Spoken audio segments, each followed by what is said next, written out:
What's up, everybody in YouTube land? It's Charlie, here to talk about probably a topic that I know more about than I would say most 20-year-olds on this planet, and that is my baldness. A lot of people look at me and they may think that I'm older. They may think that I'm in my 30s or whatever because I look like a grandpa with a bald head, but I'm actually only 20 years old.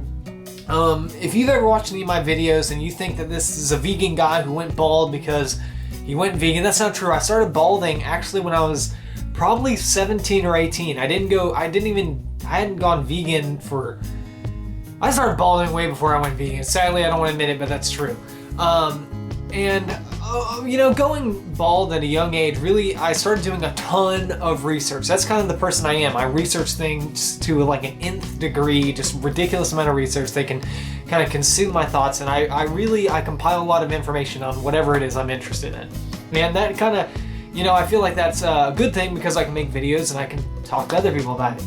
But yeah, so today we're going to be talking about baldness, and this is something I know a lot about because I am bald. So here we go. We're going to start talking about basically the main reasons why somebody would go bald.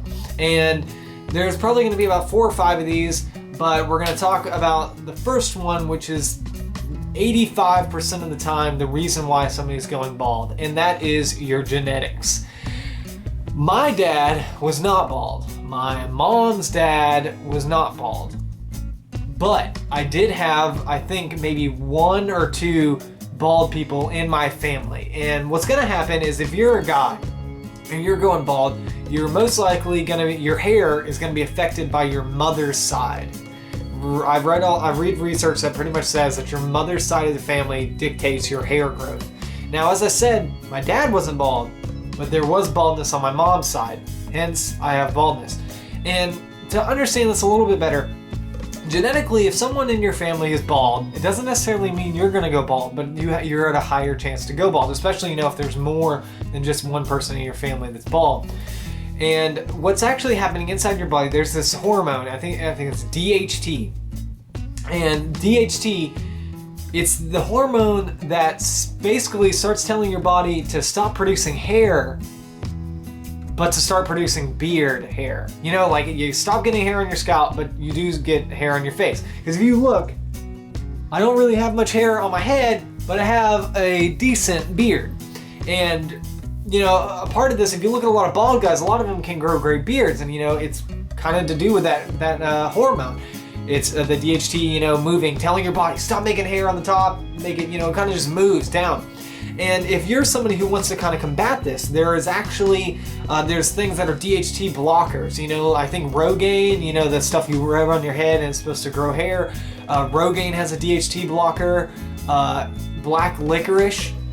Or no, not black licorice, licorice root. That's like an herb or something you can buy at like a health food store. That actually has DHT blockers. And there's different things that have DHT blockers. To me, I never really wanted to take a DHT blocker because I didn't really want to mess with my hormones because, that can be really tricky. And I never really wanted to mess with that. Like, because I'm a vegan, I'm a natural guy. I kind of don't want to put a bunch of chemicals on myself.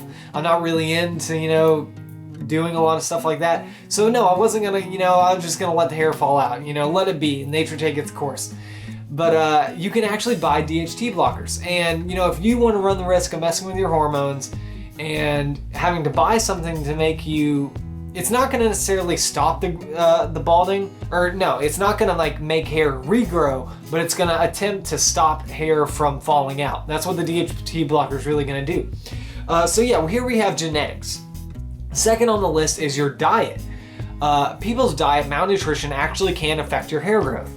And I don't know to what extent, I don't know if it's definitely not as, impactful as your genetics, but it still can play a role. So you got your genetics, your diet, and then another thing people say is stress.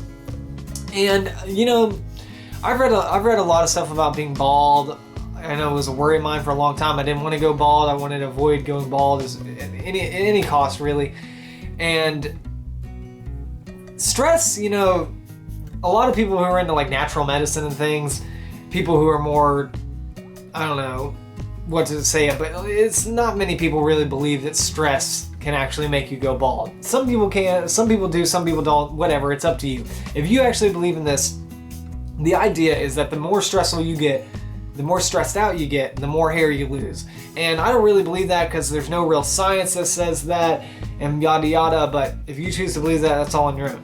So we got genetics, diet, stress, and then the fourth one, which I don't think anyone's really ever heard of, I've only heard a few people talk about this, is cranial swelling. And what this is actually your skull is actually getting bigger and the skin is getting, more taut because your skull is growing and it's obviously, causing some pressure there and it's killing hair follicles. And that's kind of a crazy out there idea I've heard, but I just wanted to bring that to the table because it's something, again, I've heard. If you're in the market to get your hair back, that's another big topic, and I can probably make videos about that too.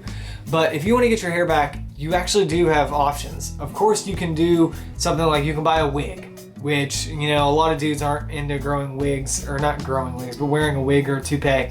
But that is an option. If you're bald, you can do that. Another option is to do the Rogaine thing. If you're thinking about going and buying Rogaine, do some research on the internet. Look up minoxidil. Minoxidil is actually the chemical that's what Rogaine is, and it's the thing that actually makes you grow hair. And if you're worried about it being expensive or blah blah blah, they actually have generic minoxidil. If you go into Walmart and you look and you see Rogaine on the shelf, it'll be usually right under there. And it's the same thing, it's just an off-brand and it's cheap. And it's gonna do the same thing. Just you have to be careful with Rogaine because Rogaine, yes, it will make hair grow. I don't think it's permanent. You probably still have to use Rogaine for the rest of your life.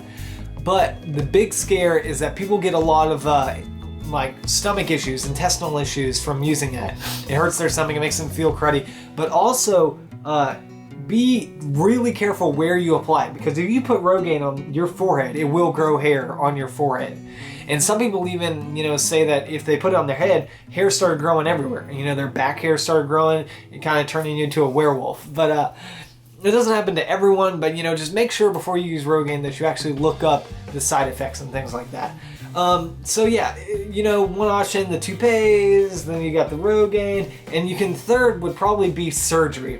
And a lot of people are scared of getting hair surgery. I definitely I am. I would never get hair plugs or Bosley or anything like that. But if you don't really understand what they do, what they do is they say they take hair from a different spot on your body. They shave that off or whatever they do to get the hair off, and they actually implant it in your head. They poke little holes in your head and implant the hair. If you ever look at post-surgery for people doing the hair surgeries, you'll see all these little red dots that are bleeding, and what they're actually doing is they're actually poking hairs in there. They're literally putting your hair back in there. And obviously those things are really expensive. So if I had to kind of grade it, diet, if you think your diet's making you lose hair, that's easily fixed. Just eat better. That's kind of cheap.